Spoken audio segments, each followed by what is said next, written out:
pour préparer un petit peu cette soirée, Stéphane était parti justement d'un des chapitres que j'avais rédigé dans un des bouquins que tu as présenté au début, là, sur l'histoire mondiale. Parce que, donc sur les valeurs, en fait, sur les valeurs du sport, sur les valeurs de l'olympisme, et un petit peu réfléchir à cette question-là. Alors peut-être que certains le savent, c'est une question qui m'anime depuis maintenant plusieurs années, j'ose pas dire depuis plusieurs décennies, mais en fait oui, ça commence à devenir des décennies. Et en plus, c'est une question d'actualité parce qu'il se trouve que, je ne sais pas si vous avez vu le sujet d'écrivain du CAPES de la semaine dernière, je crois, ou d'il y a 15 jours, porté sur les valeurs du sport et le rôle des profs de PS dans leur transmission en fait. Alors vous allez voir qu'on va aussi, peut-être qu'on va à un moment donné discuter et peut-être critiquer un peu ce sujet du CAPES. Donc voilà, mon propos, il va ni être de condamner l'olympisme, ni de le défendre, mais de le discuter un petit peu ce qu'a fait Georges. Et moi, encore une fois, je vais me centrer sur cette question et des valeurs et voir un petit peu toutes les conséquences qu'elles peuvent avoir, qu'elles ont aujourd'hui. Et d'ailleurs, les choix aussi qui découlent de cette cristallisation autour des valeurs du sport et de l'olympisme.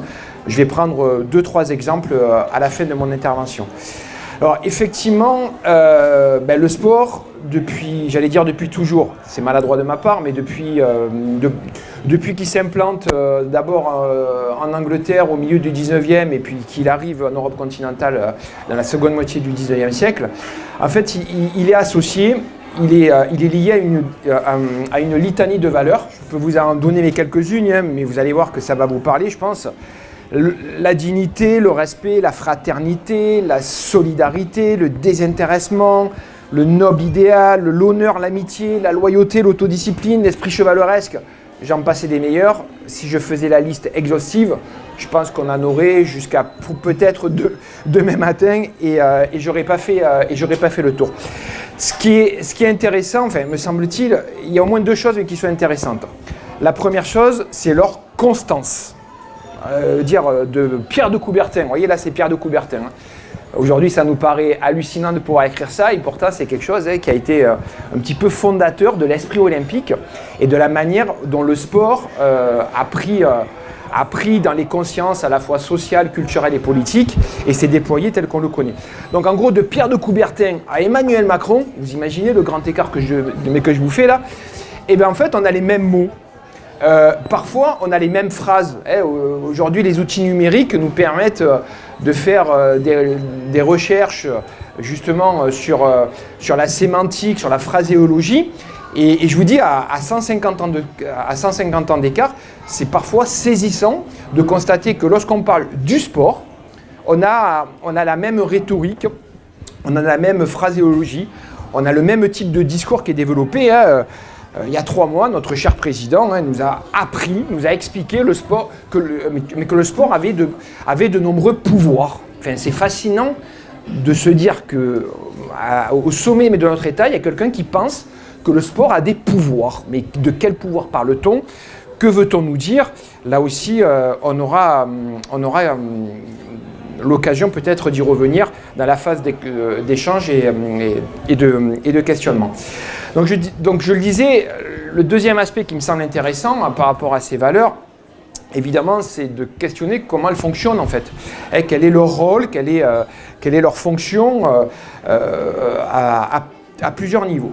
Alors déjà, le premier point qu'on peut souligner, mais vous l'avez compris par l'intermédiaire de ce texte qui a été champion olympique, vous avez vu à la fin ce que je vous ai marqué, il a gagné un titre olympique, Pierre de Coubertin, grâce à ce texte, puisqu'à l'époque, il y avait des concours d'art, de culture. Là aussi, ça dit beaucoup sur l'esprit du temps, sur la manière dont le sport était considéré, quelle était sa fonction sociale. Donc, ce que je voulais dire, c'est que ces valeurs, systématiquement, tendent à magnifier l'expression sportive.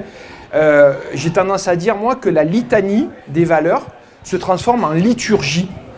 Et ça fait le lien un petit peu avec ce que disait Georges tout à l'heure, c'est qu'effectivement, le sport est devenu une religion moderne. D'ailleurs, Pierre de Coubertin écrit à plusieurs reprises que le sport est une religion, doit devenir une religion. Donc voilà, c'est quelque chose qui est explicite. Et donc, dans cette dans cet esprit de magnifier quelque chose qui s'implante et qui va devenir ce qu'on connaît tous aujourd'hui, évidemment, il y a un autre élément moi, que je trouve assez frappant, c'est la consubstantialité des valeurs et du sport en fait. Le sport n'existe pas sans valeurs et les valeurs n'existeraient peut-être pas sans le sport en fait. Il y a une imbrication, voilà, comme je le disais à l'instant, il y a une consubstantialité qui fait que les unes se fécondent avec l'autre en fait et inversement. Et du coup, ça pose une question, peut-être sur laquelle on aura l'occasion de revenir. S'il y a consubstantialité des valeurs du sport, c'est que le sport par nature est bon, merveilleux, bienfaisant, tout ce qu'on veut, mais ça veut dire que c'est plus une pratique sociale. C'est-à-dire que les défenseurs des valeurs du sport considèrent que le sport est complètement déconnecté de la sphère sociale. Parce que si c'est une pratique sociale, ce que je crois personnellement, eh bien le sport est traversé par toutes les tensions, par toutes les cristallisations, les controverses. Et le sport, c'est à la fois la merveille, l'honneur, l'audace, la justice, la beauté. Mais le sport, c'est aussi la violence, la tricherie, l'insulte, l'opposition et tout ce qu'on veut en fait. Et donc ça, ce qui doit nous interroger, c'est qu'il y a une forme d'invisibilisation de tout ce que ne pourrait pas être le sport ou de tout ce qu'il ne devrait pas être en se focalisant sur, encore une fois, sur ces valeurs qui sont extraordinaires.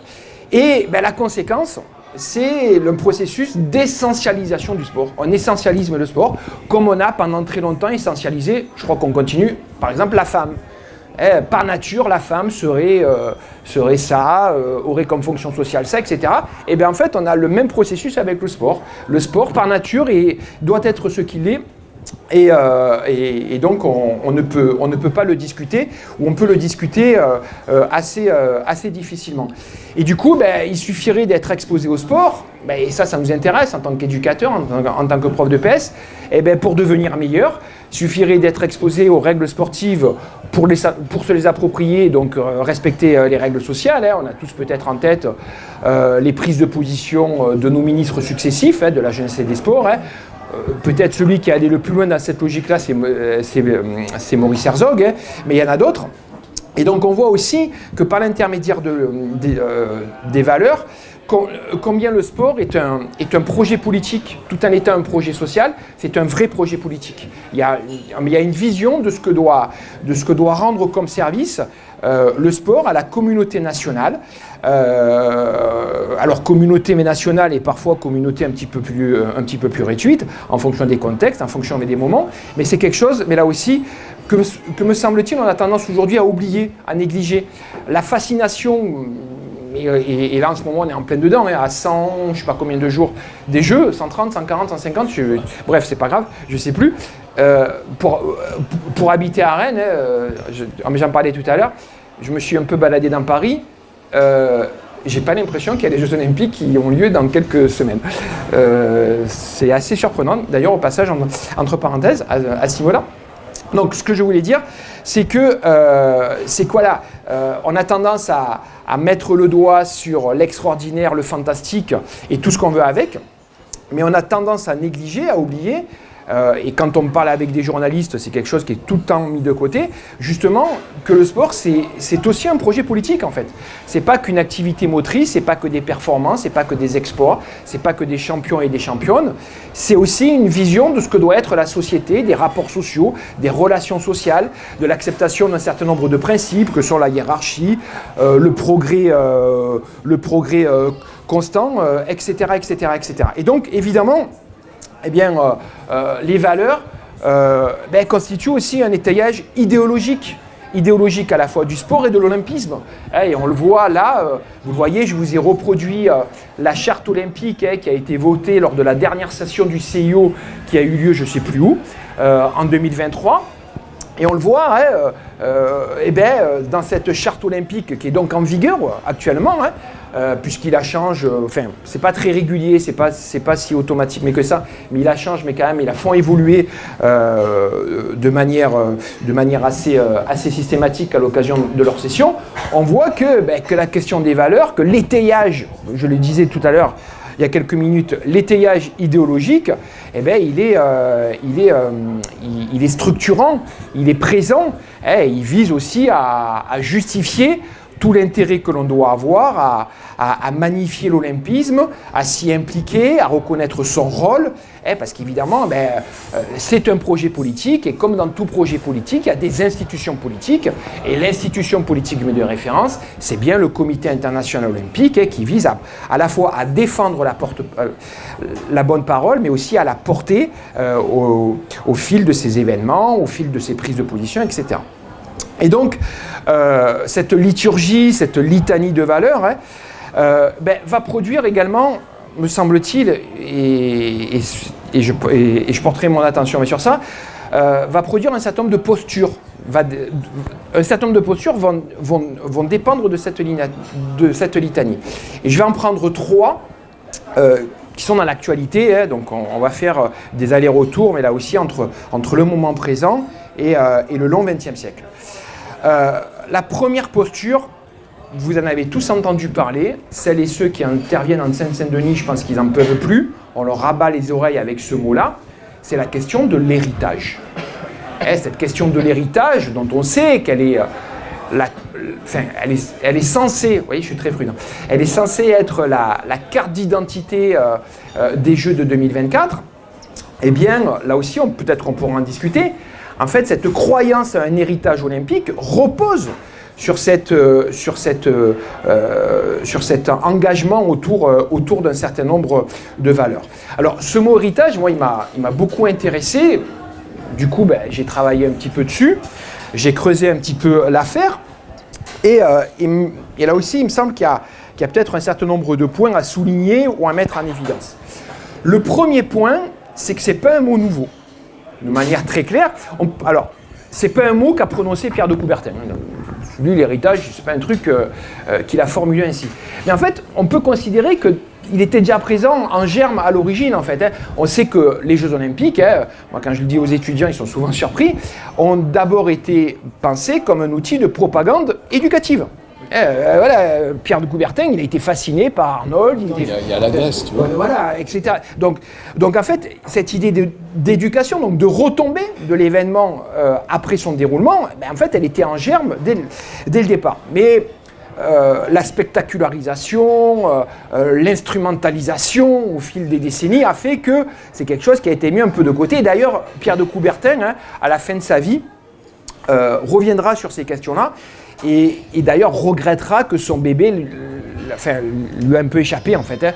Ce qui voit se dérouler dans les années 20 et dans les années 30, c'est pas exactement ce qu'il avait imaginé. Et d'ailleurs, vous le savez, il disparaît, il meurt, il est ruiné, il est en grande difficulté pour toute une série de raisons.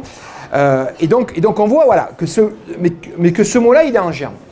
C'est un mot qui revient au cœur de l'olympisme dans les années 50, notamment à l'occasion des JO de 1956. On a des collègues au Canada, je pense notamment à une collègue qui s'appelle Milena Parent, que vous connaissez, ceux qui s'intéressent un peu à ces questions-là, qui fait des travaux assez remarquables sur l'olympisme, et qui a dépouillé les archives des Jeux de Melbourne en 1956, et qui a bien montré que justement les organisateurs avaient utilisé ce terme et avaient pensé l'organisation de ces Jeux du bout du monde, parce que c'est la première fois que les Jeux ont lieu aussi loin de la mère patrie continentale européenne, en fait, puisque les Jeux sont aussi une invention européenne, on l'oublie, avec toutes les conséquences que ça peut avoir dans l'Europe de la fin du 19e. Bon bref, vous imaginez bien le colonialisme, pensez aux Jeux de Saint-Louis en 1904.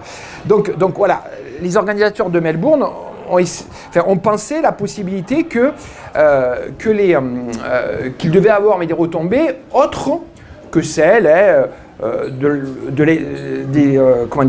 des exploits extraordinaires, de la reconnaissance des grands champions, etc., etc.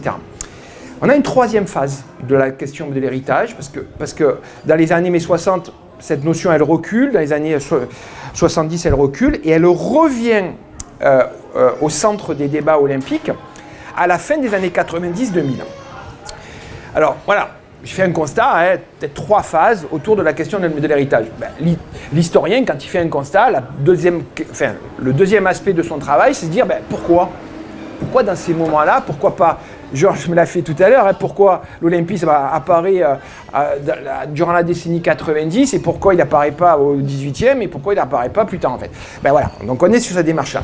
Et en fait, ce qui est frappant, c'est que l'olympisme apparaît à chaque fois, pardon, pas l'olympisme, excusez-moi, l'héritage apparaît à chaque fois que l'olympisme est en crise en fait. C'est une solution aux crises. Et ça aussi, je crois qu'il ne faut pas mal l'oublier. Et ce que nous dit aussi les Jeux Olympiques et Paralympiques de 2024, c'est que c'est une Olympiade de crise en fait. Alors évidemment, hein, on n'en a pas forcément le temps, mais on pourrait prendre une multiplicité d'exemples. Hein. Je vais en prendre deux. Le premier sous forme de boutade. On est tout content, hein, on montre les muscles. D'ailleurs, vous avez vu hier notre président, hein, il montre ses muscles. Hein. On est tout content d'avoir gagné, c'était au Chili, je crois, au congrès de Lima, au congrès olympique de Lima en 2017, d'avoir gagné l'organisation des Jeux Olympiques, mais on a oublié un truc, hein. On était les seuls à vouloir les organiser. Moi, quand je gagne et que je suis tout seul, j'ai pas l'impression d'avoir gagné grand-chose. Voilà. Aujourd'hui, les Jeux Olympiques, plus grand monde veut les organiser. Hein. Je ne sais pas si vous suivez un petit peu l'actualité. C'est Brisbane à qui on a attribué les Jeux de 2032. En ce moment, Brisbane est en train, alors que le CEO leur a attribué les Jeux, hein, Brisbane est en train de faire machine arrière et commence à envisager de se retirer de l'organisation des Jeux, ce qui va d'ailleurs être une sacrée pagaille parce qu'à moins de 8 ans, voilà quoi. Donc là, il y a un vrai sujet en fait. Hein. Et d'ailleurs, le CIO, ouais, quand on discute un petit peu avec les autorités olympiques, ils ont bien conscience, ils ne sont pas naïfs, hein, ils ont bien conscience qu'ils sont en grande difficulté. Ce qui pose la question de la durabilité aussi des Jeux, hein, au passage. Donc ça, c'est le premier indicateur de ces crises. Hein. Le deuxième indicateur, là aussi, qui est assez classique, hein, quand on regarde un petit peu les résultats des référendums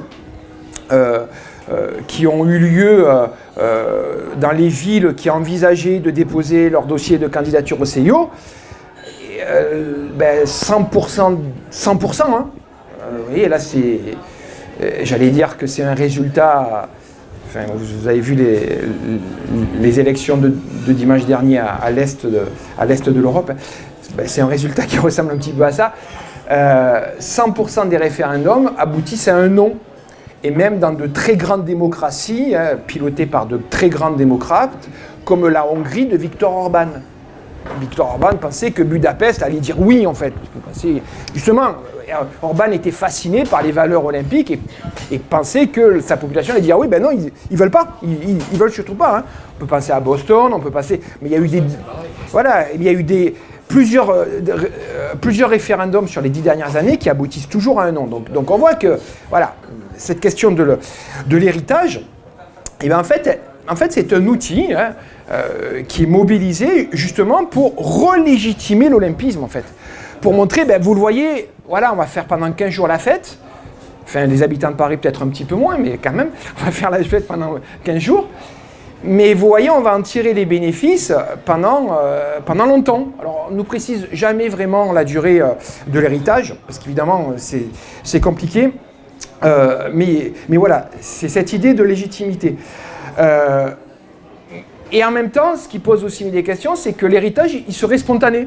Il serait évident, en fait. Il suffirait d'organiser les Jeux Olympiques pour qu'il y ait un héritage. Alors évidemment, on bricole des dispositifs, hein, genre Génération 2024, on pose une grande cause nationale de 30 minutes d'activité par jour. Mais en fait, on le voit bien quand on essaie de décortiquer ces dispositifs, hein, il n'y a pas vraiment de vrai engagement politique au sens noble du terme de politique, hein, c'est-à-dire des moyens, une organisation.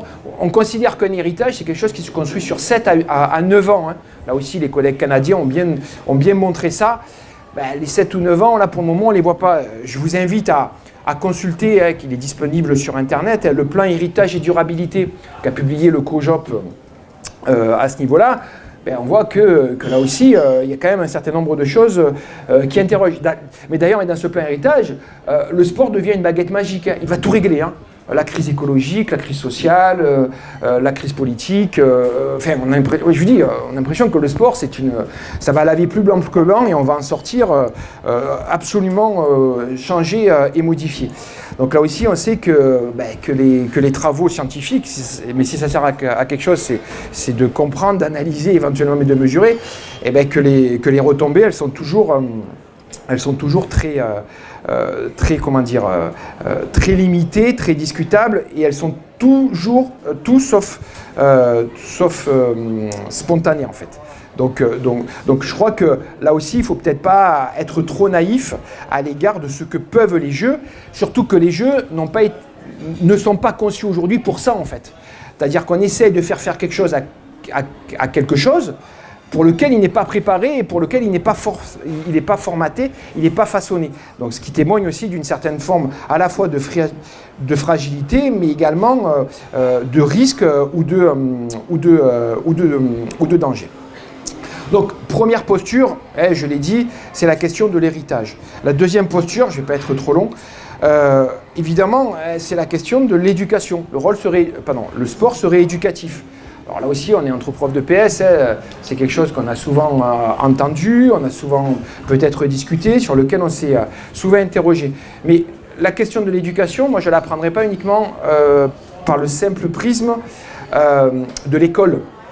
On sait que l'éducation, évidemment, il y a différentes sphères éducatives, de la famille à l'école, en passant par les associations, en passant par plein de structures diverses et variées, que ce soit les pairs, PAIR, etc., etc. Donc ce qui est frappant, mais là aussi, c'est que le sport, surtout à partir des années 80, à partir du moment où il y a eu les premières grandes crises dans les villes en périphérie des métropoles françaises, eh bien, le sport a été considéré comme un moyen de lutter contre les incivilités. Parce que justement, le sport permettait de purifier cette jeunesse en manque de repères, parfois considérée comme étant désocialisée. Certains parlaient d'anomie sociale quand ils voulaient utiliser les termes un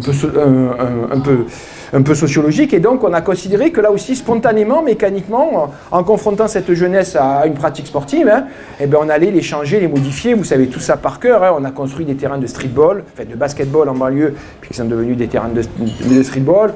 À chaque flambée de violence, on a fait des stades de football de bas d'immeubles. Puis finalement, on leur a dit, allez-y, vas-y, vous pouvez vous défouler. Et les choses iront beaucoup mieux. Est-ce que cette posture a disparu ? Bien non. Et là aussi, je vous invite peut-être à lire un document qui a été publié il n'y a pas très longtemps, à la fin de l'année 2023, donc ça date de quelques mois, et qui s'appelle le Manifeste de l'Alliance pour l'inclusion par le sport. Un manifeste, d'accord, pour l'inclusion par le sport. Alors pourquoi pas, ça peut être généreux, mais ça peut être ambitieux. C'est un manifeste qui a été présenté à l'Élysée, et là aussi dont le président de la République et l'ex-futur ministre des Sports, un temps passé par l'Éducation nationale, a fait la promotion. Et quand on lit ce manifeste, qui fait plusieurs pages, donc il est un peu long à lire, je vous l'accorde, qu'est-ce qu'on en retire ? On en retire que la République est menacée de tous côtés. Elle est menacée par la violence, par les incivilités, par l'absence de respect de soi et des autres, etc. Et on a une solution, les amis. On a une clé de sortie de la crise, le sport. Puis ça tombe bien, en plus on est en 2024. Donc le sport va être de partout, tout le temps, a priori. Et donc là aussi, vous voyez, on a une réactivation, quasiment 150 ans plus tard, de cette posture. Et d'ailleurs, on le voit, le COJOP, donc le comité d'organisation aux Jeux Olympiques et Paralympiques, s'est saisi aussi de cette opportunité, justement, pour justifier tout l'intérêt qu'il y a à soutenir leur prosélytisme, leur volontarisme en matière d'organisation et de mise en évidence de ce que pourrait être le sport, encore une fois, par l'intermédiaire de ces fameuses valeurs. Troisième posture, et j'ai dit que j'en prendrais que trois, évidemment on pourrait en prendre beaucoup d'autres, c'est la position du mouvement sportif. Et la manière dont le mouvement sportif se pense et pense le rôle qu'il devrait avoir au fil, mais là aussi du temps, et au fil des décennies. Alors, je vais vous inviter à lire un troisième document, enfin qui n'est pas vraiment un document, mais dont on en a beaucoup parlé dans les médias il y a quelques semaines et quelques mois. Vous savez, c'est les auditions de la commission parlementaire sur la gouvernance du sport en France. On a beaucoup parlé sur le salaire de certains chargés de mission dans certaines fédérations, je ne donnerai pas de nom. Mais ce qui est intéressant, c'est qu'évidemment, pas la totalité, mais beaucoup de présidents de fédérations ont été auditionnés, on leur a donné la parole, on les a questionnés. Le président du CNOSF a lui aussi eu l'occasion de prendre position. Et pourquoi je vous parle de cette commission parlementaire? Parce que ce qui est frappant, c'est qu'encore aujourd'hui, le monde du sport, j'allais dire le microcosme du sport, mais je ne suis pas certain en fait que ce soit un microcosme, se pense toujours un petit peu en dehors mais de la vie réelle, quoi, hein. Alors, j'allais dire que c'est cohérent. Il ne faut pas oublier que le sport, c'est aussi une invention, enfin, pas une invention, ce serait maladroit de le dire comme ça, mais son développement, son déploiement, son organisation a été le fait d'institutions privées. L'USFSA, c'est une institution privée. Les fédérations, c'est une institution privée. Et pendant très longtemps, la puissance publique s'est désintéressée de ce phénomène, hein. On peut considérer qu'il faut attendre Léo Lagrange en 1936 pour vraiment voir la puissance publique qui va se positionner, et puis 1945 avec la délégation de service public pour les fédérations, où là on va monter en gamme. Alors entre-temps, il y a aussi Vichy, où il y a quand même beaucoup de choses aussi qui sont faites sur ces questions-là. Et donc, en fait, on voit mais combien le monde du sport, incarné par ces présidents de mes deux fédérations, résiste en fait à la mise sous observation, j'allais dire peut-être à la mise sous tutelle de leur action, se pensant finalement déconnectés de toute forme de contingence, que ce soit les contingences juridiques, les contingences sociales, les contingences politiques, parce que justement ils ont ces fameuses valeurs. Et quand vous lisez les procès-verbaux, en fait la question de valeur, elle revient systématiquement. Alors on a premier type de position, c'est je ne comprends pas pourquoi je suis invité à me justifier devant vous, chers parlementaires. Donc, ils ne comprennent pas pour certains qu'ils doivent se justifier devant la représentation nationale, ce qui dit beaucoup aussi sur le logiciel et sur la manière de se penser et de penser son rôle. Mais lorsqu'ils se justifient en disant mais regardez, nous le monde du sport, on est porté par des valeurs, par des principes que l'on respecte et qui justifient nos prises de position et qui ne doit laisser aucun doute sur notre moralité, qui doit laisser aucun doute sur la pertinence des choix que l'on peut faire. Et je vous renvoie, alors là, ce n'était pas à l'occasion de la commission parlementaire, mais c'était il y a quelques mois, à la prise de position de Le Gret, lorsqu'il était président de la 3F. Vous savez qu'il avait été interpellé à l'occasion de chants homophobes dans un certain nombre de stades. Et qu'est-ce qu'avait dit Le Gret? Mais il avait dit la chose suivante, qui est finalement une chose assez simple, c'est qu'il était inacceptable de considérer que c'était le football qui devait être mis en cause. Le football n'avait rien à voir dans ces chants homophobes. Le football n'avait aucun rôle, il ne pouvait être accusé de rien. C'était à la société de se poser des questions sur la montée de l'homophobie ou la montée d'autres types de dérives ou de discours. Donc voilà, on voit que le sport, finalement, c'est un espace d'exception, un espace à part, un espace qui serait en apesanteur sociale. Et donc on en revient à cette fameuse consubstantialité. Je ne vous parle pas des fameuses valeurs du rugby, dont je pense on voit tous à quoi mais ça peut ressembler. Et je vous dis, on pourrait décliner ça dans la quasi-totalité des fédérations, pour la quasi-totalité des fédérations, pour la quasi-totalité des sports. Alors, évidemment, il y a des fédérations qui prennent la question à bras-le-corps, qui sont beaucoup plus volontaristes, mais il reste que cette question des valeurs, cet attachement à ces principes existentiels, reste extrêmement prégnante. Donc tout ça, on le voit, peut amener à la conclusion suivante très très rapidement. C'est que le sport, par ses acteurs, parce que le sport en tant que tel, là aussi, j'aurais peut-être dû commencer par ça, ça n'existe pas en fait. Le sport, c'est incarné par des hommes et par des femmes, par des positions, par plein de choses. Hein. Ben, ce sport, par ses acteurs, comment dirais-je, il exerce une sorte de magistère moral sur nos sociétés modernes. Alors ce magistère moral, il exerce depuis la fin du 19e siècle, et comme je disais au début, hein, ce qui est frappant, c'est qu'il continue à l'exercer, mais de manière assez forte et assez prégnante. Et du coup, ben, il a tendance un petit peu à opposer la réalité et la mystique, quoi. Et l'opposition de la réalité et de la mystique, elle le conduit peut-être à plus trop penser les choses, à plus trop voir la réalité ou jeter un voile sur la réalité. Et ce qui conduit peut-être aussi à un certain nombre de positions qui aujourd'hui dans le monde du sport, ben, je pense, peuvent être considérées mais comme étant inacceptables et complètement déconnectées des enjeux du moment. Et là aussi, on peut renvoyer à tous les débats depuis quelques mois, quelques années. Évidemment, je pense qu'on pense tous d'abord et avant tout aux violences sexuelles et sexistes qui sont une épidémie, non pas que du sport, mais qui touchent aussi le sport. Et d'ailleurs, c'est intéressant parce qu'on s'aperçoit que le sport est peut-être l'un des derniers domaines à être impacté par ces problématiques-là. Ce qui témoigne aussi, encore une fois, et qui permet de boucler la boucle, ce qui témoigne de cet attachement à ces fameuses valeurs. Voilà ce que je pouvais vous dire ou ce que je voulais vous dire.